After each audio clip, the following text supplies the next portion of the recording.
Hello and welcome to this edition of World at War. I'm your host, Mohammed Saleh. The Shahed 136 drones, that have been variously termed as the kamikaze drones or the suicide drones, have dominated the headlines this past week. In the battle for the dominance of the Ukrainian skies, the Shahed drones have changed the terms of engagement. They fly low down to the ground and are very hard for the radars to spot. And what the radars cannot spot, the air defense systems cannot shoot down. Manufactured by the Iranian Shahed aviation industries, the Shahed drones are loitering ammunition that operate as a swarm. They are fired off a launch rack in batches of 5 to overwhelm ground targets and to consume air defense resources. The delta-shaped Shahed drones were revealed for the very first time in December 2021. They are relatively cheap, each costing about $20,000.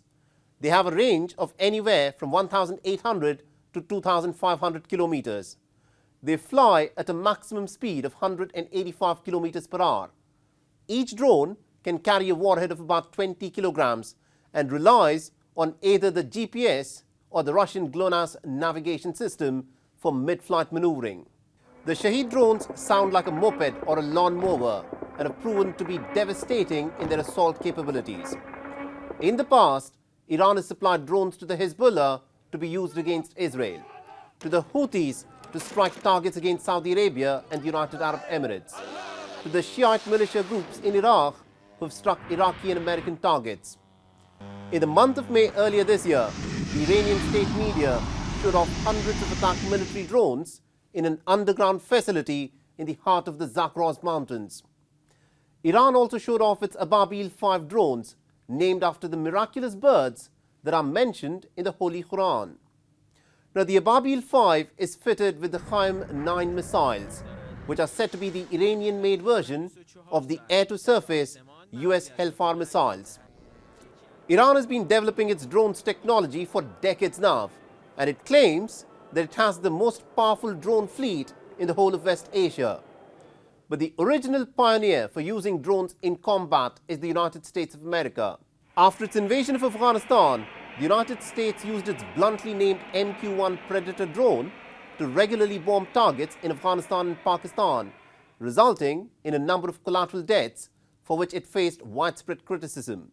The United States has a huge number of deadly combat drones in its arsenal, such as the RQ-12 Wasp, the MQ-9 Reaper, the X-47A, and the Avenger, to name just a few of these drones that can wreak death and devastation. In January 2020, the United States is widely believed to have used its Reaper drone to assassinate the top Iranian general Qasem Soleimani at the Baghdad airport.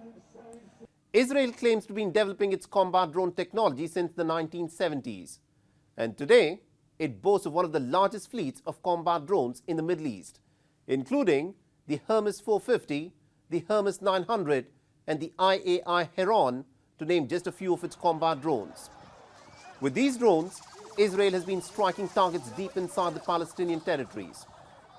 It was the Nagorno-Karabakh conflict of 2020 that for the very first time highlighted the enormous advantage that drones bring to the battlefield. Armenia had inherited the Tochka and the Scud missiles from the Soviet Union. In 2016, it had purchased the Iskander missiles from Russia, besides the Chinese-made WM-80 multiple launch rocket systems. In contrast, Azerbaijan had used its oil and gas wealth to acquire the Israeli Laura ballistic missiles.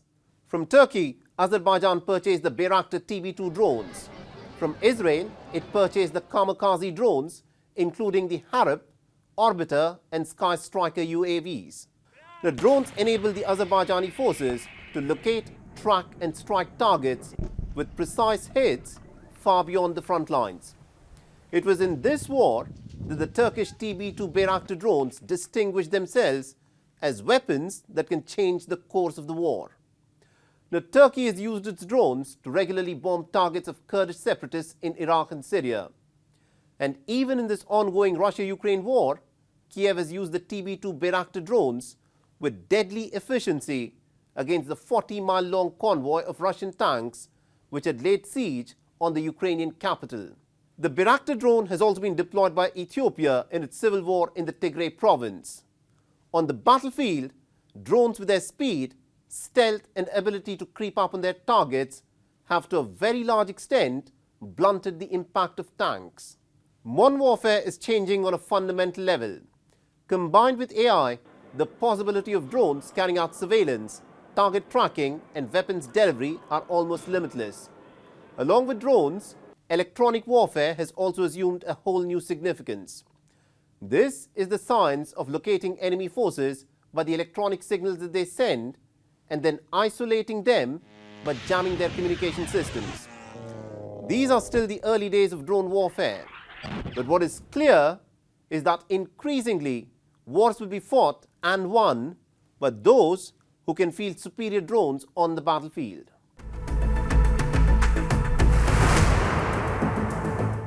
With the winter about to set in, the Russian strategy to gain advantage on the battlefield is very clear. The Ukrainian counteroffensive has been blunted to an extent by the barrage of the Iranian-manufactured kamikaze drones that Russia has rained down in Ukraine. But the Russian troops are under pressure in Kherson, and just when things appeared that they could not get any worse, both Russia and the United States aren't just indulging in some good old nuclear rhetoric, but they're actually carrying out what they describe as long-planned nuclear exercises. Our next report gets you more details.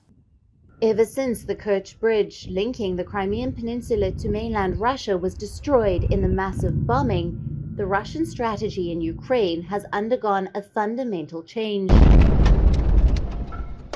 In the bruising conflict this past week, Moscow is no longer fighting to gain more territory, but instead has deployed the Iranian Shahed drones to carpet bomb the power infrastructure of Ukraine. According to estimates, nearly 40% of Ukraine's power generation capacity has been knocked out. Even cities such as Lviv in the west of Ukraine that had remained relatively insulated from Russian missiles haven't been spared. Moscow's game plan is clear. This is the preparation to unleash Russia's most decorated and most cruel general in history, General Winter. With just a few weeks before the snow begins to fall, Ukrainians are being deprived of electricity and their means of heating. People across the war-torn nation are bracing themselves for the bitter winter by collecting firewood.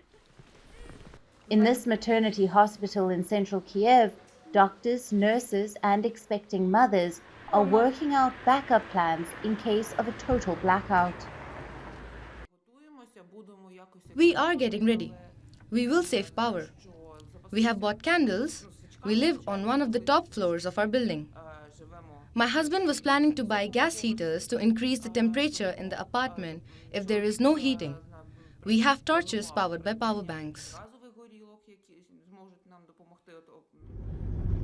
But it isn't just the power generation infrastructure that is being targeted.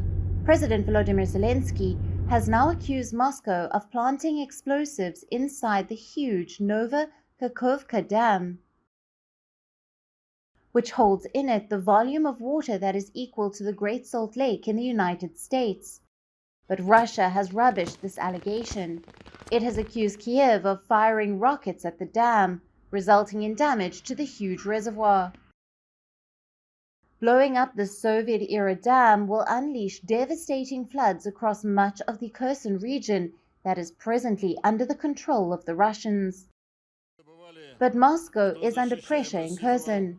The recently appointed ruthless Russian general Surovikin has admitted that Russia is evacuating civilians from Kherson,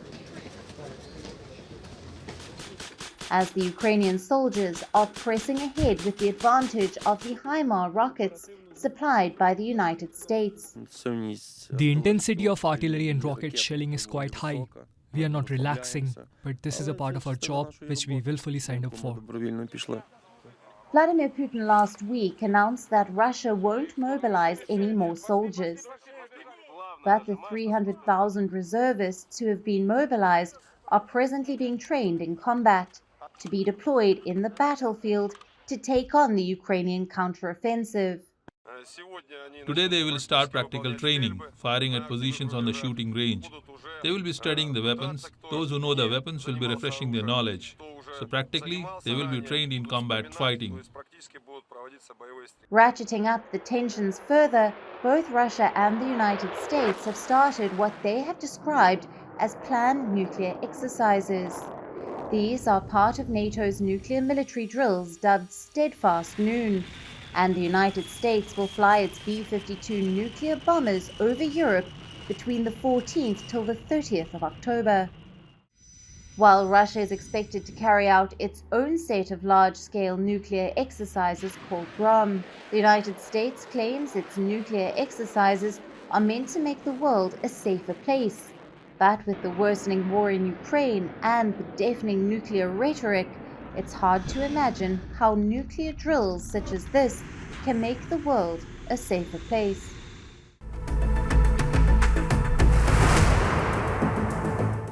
A flurry of ballistic missile launches by North Korea is the clearest indicator that things have escalated on the Korean peninsula. Consider this: since the beginning of this year, Pyongyang has fired an estimated 40 ballistic missiles, including a new hypersonic missile that is considered to be very hard to intercept. The fear now is that North Korea is inching closer towards testing yet another nuclear weapon in the region. So what explains this strident rhetoric and also the increased missile launches by Pyongyang? Our next report gets you more details. On the 16th of June, North Korea flew 12 of its warplanes, forcing South Korea to immediately scramble about 30 F-15K fighter jets. Pyongyang's warplanes made a rare appearance near the South Korean skies. After the USS Ronald Reagan and its carrier strike group took part in war games for the first time since 2017 along the east coast of the Korean peninsula.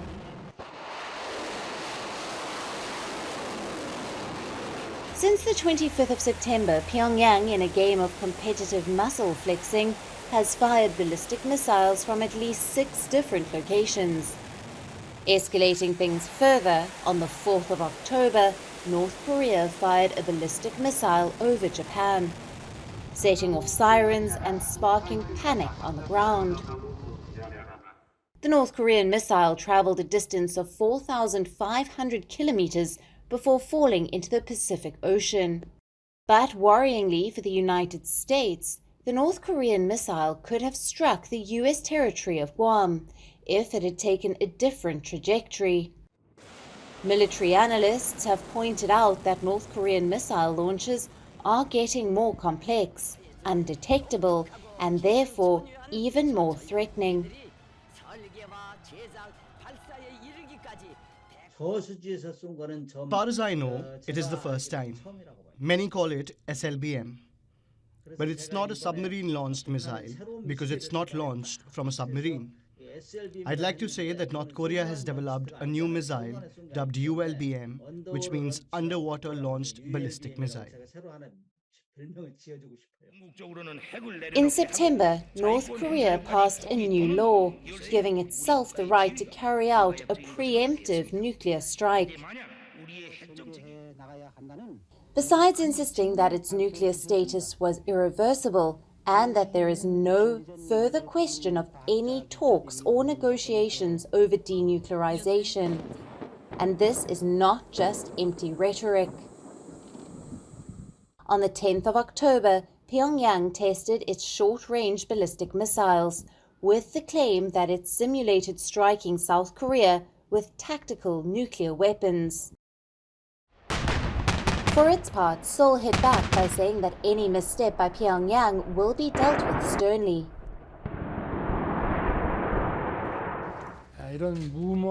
North Korea's reckless nuclear provocation will face resolute response from our military, as well as our allies and the international community. What North Korea is resorting to is messaging with its missiles to get the attention of Washington. Joe Biden's administration has responded to this unprecedented level of provocations by Pyongyang by carrying out live-fire missile tests along with South Korea. The only word that Joe Biden has uttered for Kim Jong-un was way back in the month of May when he had embarked on his first Asia trip as the president.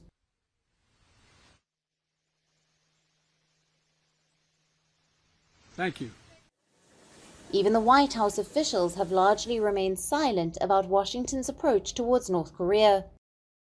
What is clear is that the days of big and glitzy one-to-one summits between Kim Jong-un and the American president, as they happened during the tenure of Donald Trump, are unlikely to happen under Biden. Joe Biden is presently occupied with the Russia-Ukraine war, the Chinese belligerence in the Taiwan Strait, and the cost of living crisis back home. But the strategy of ignoring Pyongyang's ballistic missile tests is only shifting the status quo towards a bigger crisis in the Korean peninsula.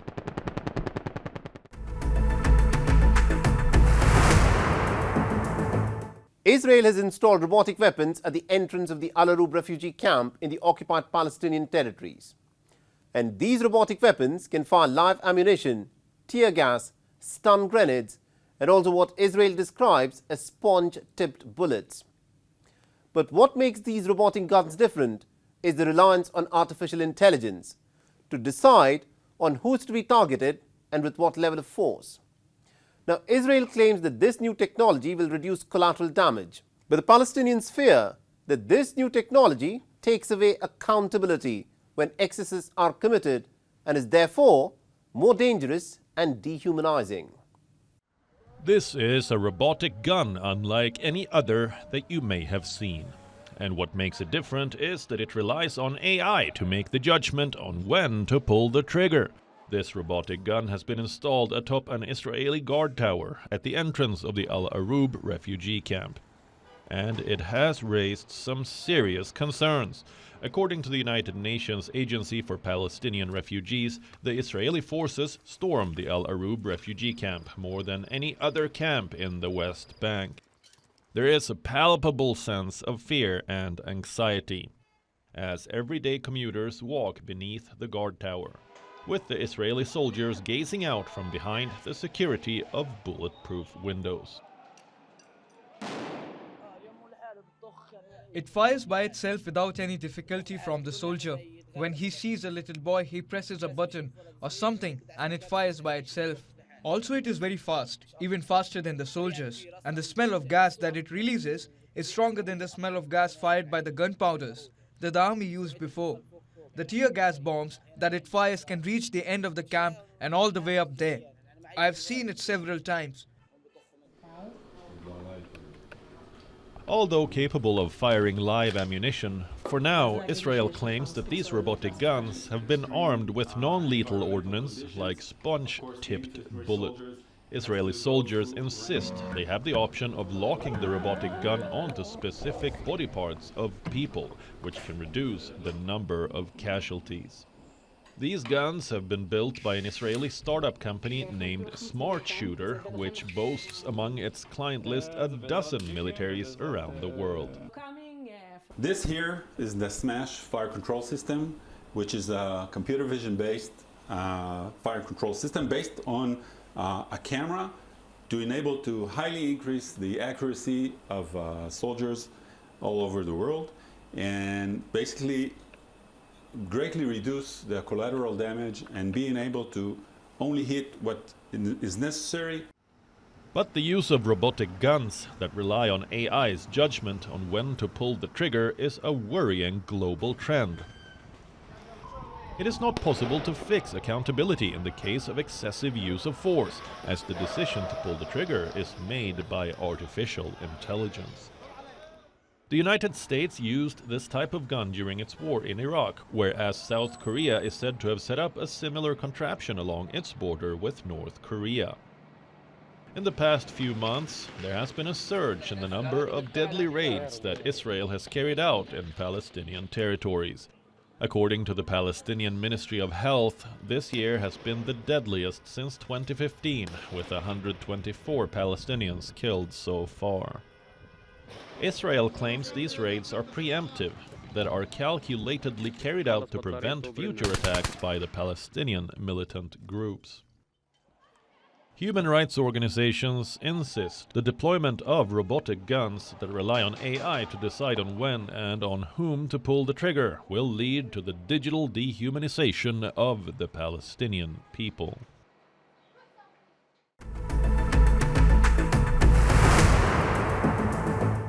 The Ethiopian military has wrested control of 3 towns from the Tigrayan rebels.